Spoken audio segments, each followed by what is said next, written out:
Déclaration du Parti démocratique gabonais. Le Parti démocratique gabonais a suivi avec stupéfaction l'allocution du citoyen Jean Ping le 1er juillet 2023 à l'hôtel Pullman La Défense de Paris. Au cours de cette allocution, M. Jean Ping a prétendu que le président de la République, son Excellence Ali Bongo Ondimba, serait venu lui-même en hélicoptère, armé de bazooka, aurait tiré à la mitrailleuse lourde, accompagné du ministre français Jean-Yves Le Drian.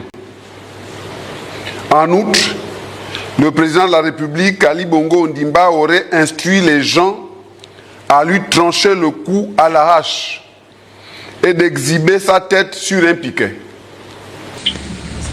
Ali est venu dans un hélicoptère, j'ai appelé ça la nuit des longs couteaux.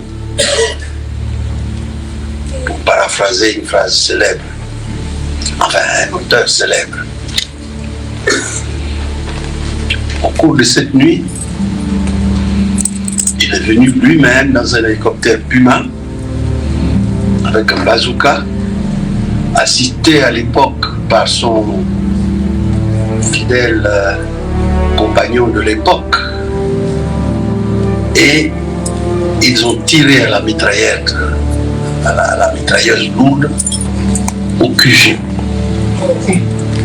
dans mon QG. Vous allez être peut-être surpris, mais il était avec Le Drian.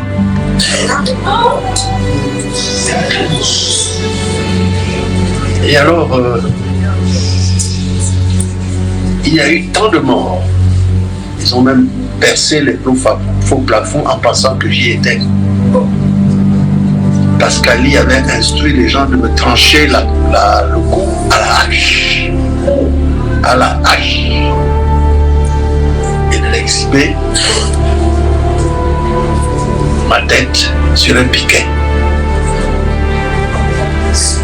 Pensez-vous vraiment qu'il s'agit là d'un être humain? D'un homme normal? Et pourtant, c'est ce qu'ils ont fait. Ces déclarations qui se passent de tout commentaire prêteraient à rire si les propos n'étaient aussi graves. Le Parti démocratique gabonais rappelle que son Excellence Ali Bongo Ondimba dirige le Gabon avec des valeurs d'ouverture, de dialogue et de démocratie. Ils ne sont pas morts pour rien. Joseph Renjambe Issani, il n'est pas mort pour rien. Pierre-Louis Agonjo Kawe, il n'est pas mort pour rien.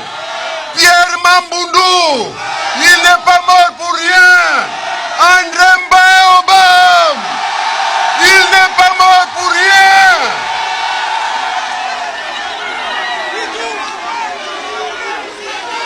Les centaines des enfants qui ont été massacrés le 30 août 2016, ils ne sont pas morts pour rien. Ils ont juste demandé une chose, la vérité des urnes. Ils ont élu Jean Ping, président de la République. Et c'est ça qu'ils ont demandé. En place, on les a massacrés. Mais leur sang, c'est avec ce sang que ce pays écrira l'histoire macabre de l'émergence. La douleur qu'ils ont ressentie au chapitre de la mort, cette douleur ressemble à la douleur de l'enfantement. Parce qu'aujourd'hui est en train de naître un nouveau Gabon avec Jean Ping comme président. Il ne saurait donc, ni de près ni de loin, être concerné par les agissements décrits ci-avant et qui lui sont prêtés par pure mauvaise foi.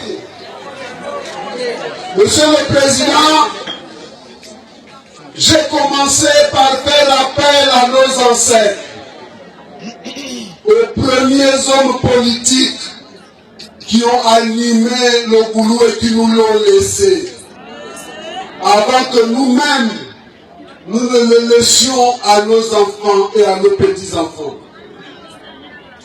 Un jour, La poule couvait ses œufs auprès de la montagne. L'aigle couvait ses œufs sur la montagne. Voilà que l'œuf de l'aigle descend tout doucement trouver les œufs de la poule. Et la poule, sans savoir, a couvé tous les œufs. Et il y avait les poussins, mais parmi les poussins, il y avait un qui était un peu plus gros que les autres. Donc c'était un aigle.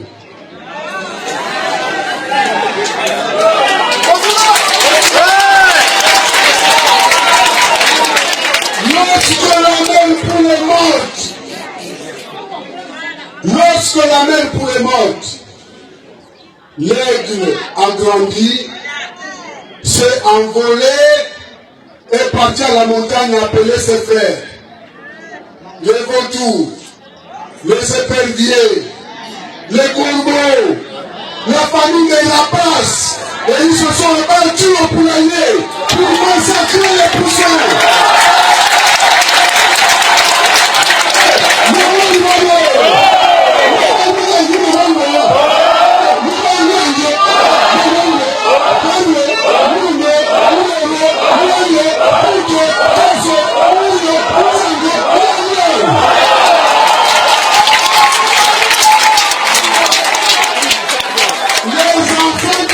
Aujourd'hui ne comprennent plus le proverbe, donc je vais vous dire clairement. Omar Bongo a adopté un petit diaspora qu'on appelle Ali. Bongo Ali est allé chercher les Somaliens, les Béninois pour venir massacrer les Gabonais. Nous sommes Serge Manuela, viens.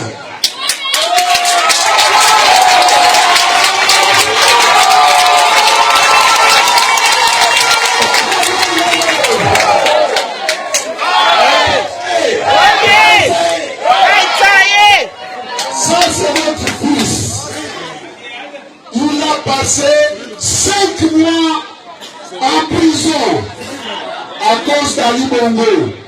Simplement parce qu'il est intelligent, il est brillant. Lui, il n'aime pas les brillants.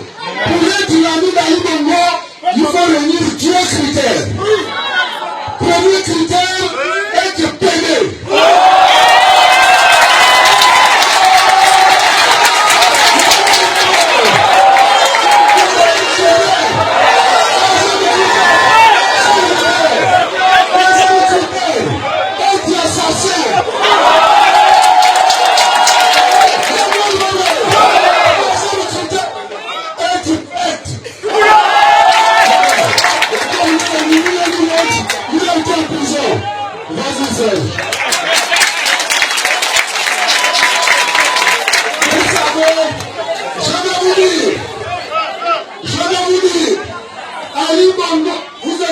Il y a des bus qui sont allés nous chercher à Libreville. On vous a donné 5 000 ou 10 000. Mais oui, pour qu'ils réunissent 10 personnes, il faut qu'ils dépassent 200 millions à bus, à tout ce qu'il faut pour amener à chanter les gens pour venir l'écouter. Simplement parce que le peuple gabonais ne veut plus. Le peuple gabonais a compris que ce monsieur est venu du Nigeria. Vous ne veut plus de Nigeria à la tête du Gabon. L'examen est parti au Bénin. Et l'Ibaïno est parti en Somalie.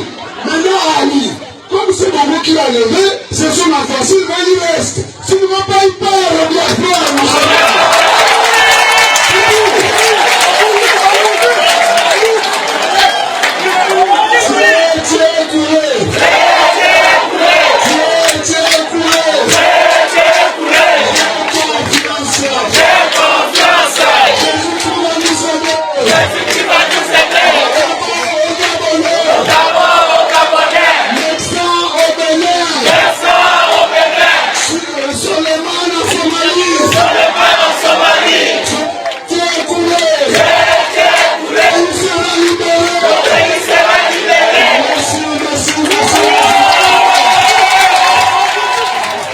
Le Parti démocratique gabonais s'étonne par ailleurs de la légèreté avec laquelle M. Ping, dans sa lancée belliqueuse, jette l'opprobre sur un haut dignitaire d'un pays ami, en l'occurrence M. Jean-Yves Le Drian, qui du reste n'était pas à Libreville à la période indiquée.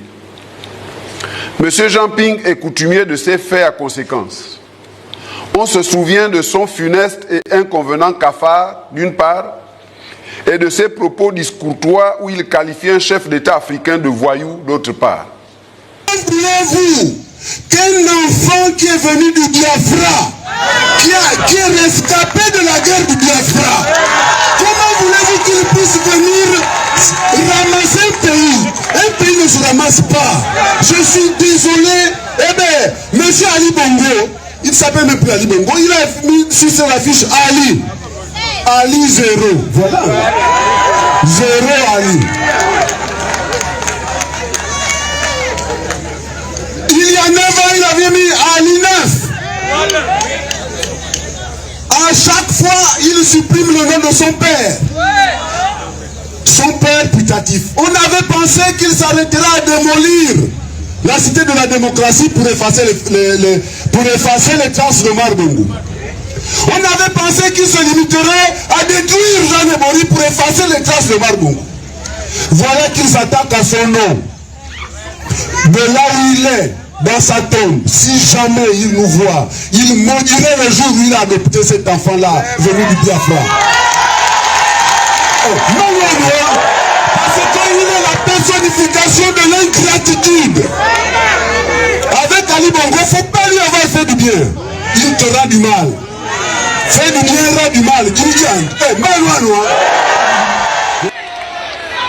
voudrais que les Gabonaises et les Gabonais ne se trompent pas de cible. Aujourd'hui, il ne s'agit pas des opposants contre les PDGistes. Les PDGistes, ce sont les Gabonais comme nous. Il s'agit des Gabonais contre les voyous qui sont venus de l'étranger.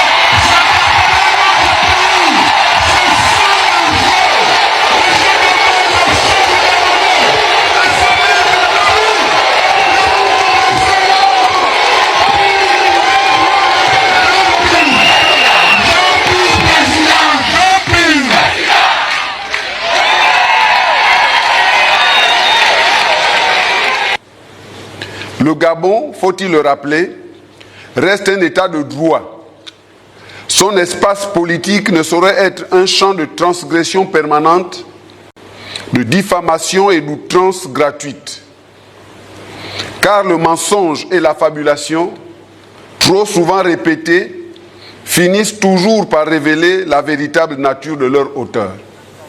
Et il faut absolument qu'un fils de ce pays soit à la tête de ce pays pour comprendre les problèmes de ce pays.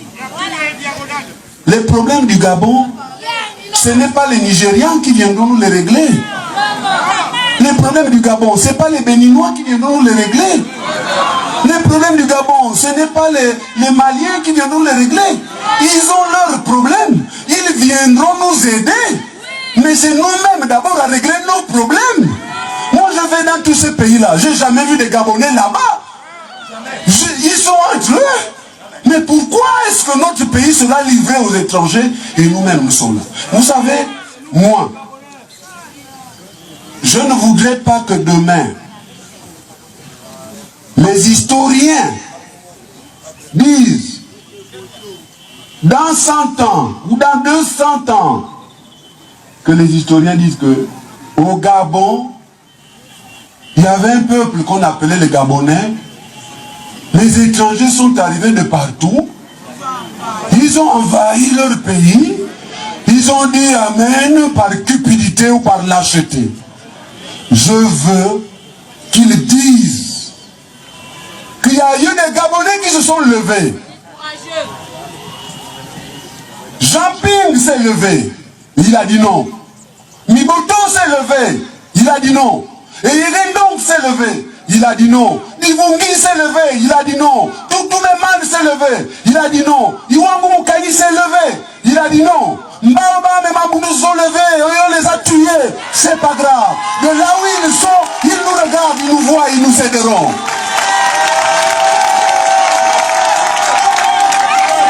Je veux qu'ils disent, les historiens, qu'un groupe de Gabonais s'est levé. Mais Massavala était avec eux. Pour dire non. Massavala était derrière eux, ou même au milieu d'entre eux, ou même devant eux, ceux qui se sont levés. Peu importe ce qu'ils diront, c'est l'avenir qui nous le dira. Mais je veux qu'il soit dit que Massavala avait dit non. On ne peut pas vendre son pays. Il s'appelle Frédéric Massavala Mabumba. Il est le porte-parole de la coalition des partis fidèles à l'opposant Jean Ping. Hier, il a été condamné à 5 ans de prison pour provocation à un attroupement non armé. En clair, pour avoir incité des militants à manifester sans autorisation. Ça se passe au Gabon, bien sûr. Les avocats dénoncent une sanction politique contre un opposant détenu depuis déjà 16 mois. On écoute. Cette sanction, elle est trop lourde. Elle n'a rien à voir avec le droit. Comment voulez-vous que Massavala soit poursuivi et condamné pour provocation et instigation à un attroupement non armé, alors que lorsqu'il arrive à l'endroit de l'attroupement, les gens y sont déjà. Donc ce n'est pas lui qui instigue, ce n'est pas lui qui provoque. Lui, il arrive, les gens sont déjà là. L'attroupement a déjà commencé. C'est pourquoi cette décision, pour nous, c'est une décision unique. Elle n'a rien de juridique. Le combat pour lequel je suis allé en prison, ces raisons-là demeurent. Donc je vais continuer la lutte, pour ne pas dire j'ai recommencé la lutte là où je l'avais laissée. C'est-à-dire dès l'instant où je suis sorti de prison, j'ai commencé à réunir j'allais dire mon état-major politique pour voir à court, à moyen, à long terme quelles sont les actions qui doivent être menées à Libreville et à l'intérieur du pays. Au plan physique, c'était une épreuve physiquement, c'était la souffrance, vraiment la souffrance. Un jour j'ai eu un mal de dents parce que j'avais un plomb qui a sauté. J'avais une dent plombée, le plomb a sauté et puis ça faisait terriblement mal. Je suis allé à l'administration pénitentiaire pour dire qu'il fallait que j'aille voir un médecin, un dentiste. Ils m'ont dit non, vous ne sortez pas, vous ne sortez que pour aller au tribunal. Vous ne sortez pas. Une autre fois, j'ai perdu mon frère aîné et j'ai demandé l'autorisation d'aller m'incliner sur la dépouille avant qu'on l'amène au village pour l'enterrement. C'est quelqu'un qui m'était très lié, très proche. C'est mon aîné. Ils me l'ont refusé. C'était pénible de vivre ces moments-là. Lorsque les enfants aussi venaient, les plus grands comme les plus petits, lorsqu'ils repartaient et que vous voyez perler dans leurs yeux les larmes, je peux vous assurer que je n'ai pas trouvé dans le vocabulaire français un mot qui puisse expliquer cette douleur-là qu'on ressent. Donc, c'était pénible. En même temps, ça pouvait me donner un sentiment de satisfaction. Parce que j'étais convaincu que le sort qui m'était réservé, l'injustice que je subissais, avait quelque chose à voir avec mon engagement politique et ma volonté de faire en sorte que les choses changent dans mon pays. Et que si le prix à payer était quelques années de ma liberté, ben, j'assumais. Je disais tant mieux. D'abord, le discours du chef de l'État, il m'a un peu surpris et il m'a un peu déçu. Surpris parce que, figurez-vous que c'est pour ça que je suis allé en prison. Parce que j'ai dit les mêmes choses qu'il a dites. Ça allait mal. Ce n'était pas bien. Dans les mêmes propos. C'est ça qu'on m'a reproché. Le discours du président, nous les opposants, nous pouvons nous en approprier. Bon. C'est dommage que ce soit 10 ans après, 2009-2019, qu'ils se rendent compte que le pays est mal dirigé. Et c'est lui le principal responsable, c'est personne d'autre. Cela m'a surprise et ma déception. Alors je suis allé en prison. Pourquoi? Si lui le reconnaît. Le Gabon, faut-il le rappeler, reste un état de droit. Le Parti démocratique gabonais, tout en prenant acte de la vacuité des propos de M. Jean Ping, s'inquiète tout de même de son état psychologique. Je vous remercie.